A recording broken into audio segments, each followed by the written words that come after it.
அனைவருக்கும் வணக்கம். இந்த பதிவில் பார்க்க போற படம் அமலா. இது ஒரு மலையாள படம் தான், தமிழ் டப்பிங்லே இருக்கு. இது ஒரு சைக்காலஜிக்கல் த்ரில்லர் மூவி தான். இந்த படத்தில் நடிகர்கள் அப்பானி சரத், அனார்கலி மரிக்கர், ஸ்ரீகாந்த் மற்றும் பல நடிகர்கள் இணைந்து நடிச்சிருக்காங்க. இந்த படத்தோட இயக்குனர் நிசாத் இப்ராஹிம் டைரக்ட் பண்ணியிருக்காரு. இந்த படத்தில் தொடர் கொலைகளை தமிழ் நடிகர் ஸ்ரீகாந்த் எப்படி விசாரிக்கிறார் என்பதுதான் கதைக்களம். இந்த படம் 2021 ரிலீஸ் ஆனதா சொல்லப்படுது. ஆனால் 2023 ஜூன் 16 தான் தியேட்டர் ரிலீஸ் ஆகிருக்கு.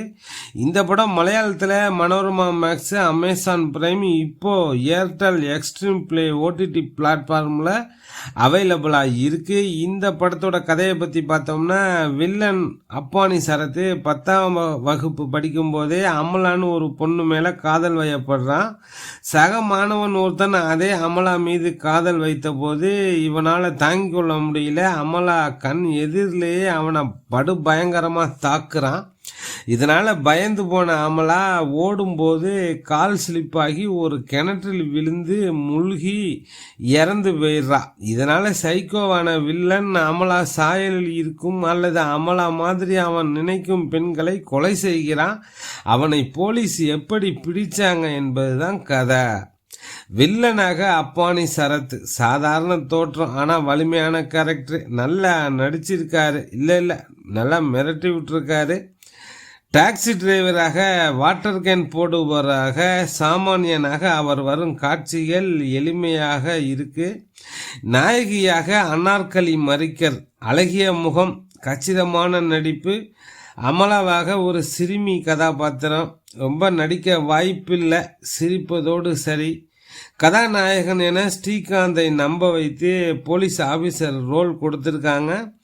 அதிக வாய்ப்புள்ள கம்மியான நேரம் தான் ஸ்க்ரீனில் வர்றாரு. ஒளிப்பதிவு, லொக்கேஷன் இரண்டுமே படத்துக்கு பலம். 70% காட்சிகள் வில்லனுக்கு தான் என்றாலும் கதாநாயகன் ஸ்ரீகாந்தை நல்லா நம்ப வச்சு அப்படின்னு நீங்கள் தான் கதாநாயகன் அப்படின்னு சொல்லி ஸ்ரீகாந்தை நம்ப வைத்து கால் ஷீட் வாங்கியிருக்காங்க. படத்தில் வரும் முக்கிய பெண் கேரக்டர்கள் அனைவரும் அழகாக கண்ணியமாக காட்சிப்படுத்தியிருக்காங்க. நான் சிகப்பு மனிதன் படத்தில் பாக்யராஜ் அவர்கள் அடிக்கடி வேர்க்கடலை சாப்பிடுவது போல இந்த படத்துலையும் சீரியஸ் கேரக்டரான போலீஸ் ஆஃபீஸரு டெட் பாடிக்கு பக்கத்தில் ஏதாவது தடயம் கிடைக்குமான்னு தேடும்போது பாப்கார்ன் சாப்பிட்டுட்டு தேடுறாரு. இந்த கால பெண்கள் செல்போனில் பேசும்போது ரகசியமாக பேசுகிறாங்க. இதில் வாடகை டாக்ஸியில் காரில் போகும்போது வில்லனான டிரைவருக்கு கேட்பது போல் வீட்டில் யாரும் இல்லை வா என இன்விடேஷன் வைக்கிறாங்க. பப்ளிக் பார்க்கில் ஒரு லேடி கழுத்து நெரிக்கப்பட்டு கொலை செய்யப்பட்டிருக்கு. அது தற்கொலையாக இருக்கலாம்னு போலீஸ் ரிப்போர்ட் வைக்குது. அதை அப்படியே நம்பி உண்மையானு கேட்குறாரு ஹீரோ. ஃப்ளாஷ்பேக் சீனில் வில்லன் 10வது படிக்கிறப்ப அப்படின்னு ஒரு பையனை காட்டுறாங்க. 5ஆம் கிளாஸ் பையன் மாதிரி இருக்கான். அமலா கிணற்றில் விழுந்ததும் அவளை காப்பாற்ற வில்லனான சின்ன பையன் எந்த முயற்சியும் எடுக்கவே இல்லை. வில்லன் நாயகியை துரத்தும் போது நமக்கு ஒரு பரிதவிப்பு, பதட்டம் வரணும். வில்லனான நாயகிக்கு எதுனா ஆபத்து வந்துடுமோன்னு. ஆனால் உல்டாவா நாயகியால் வில்லனுக்கு ஆபத்து வந்துடுமோன்னு தான் வில்லன் கேரக்டர் டிசைன் இருக்கு.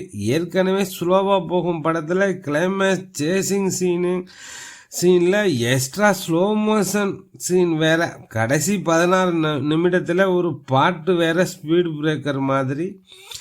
UA 16+ தான். ராட்சசன் போர் தொழில் படம் பார்க்காதவங்களுக்கு இந்த படம் ரொம்பவே பிடிக்கும். அதே பாணியிலான படம் தான், அதை விட ஒரு சுமாரான படம் தான் இது. பார்க்கணும்னு நினைக்கிறவங்க பாருங்க. ஒரு உளவியல் சைக்கோ கில்லர் த்ரில்லர் மூவி தான்.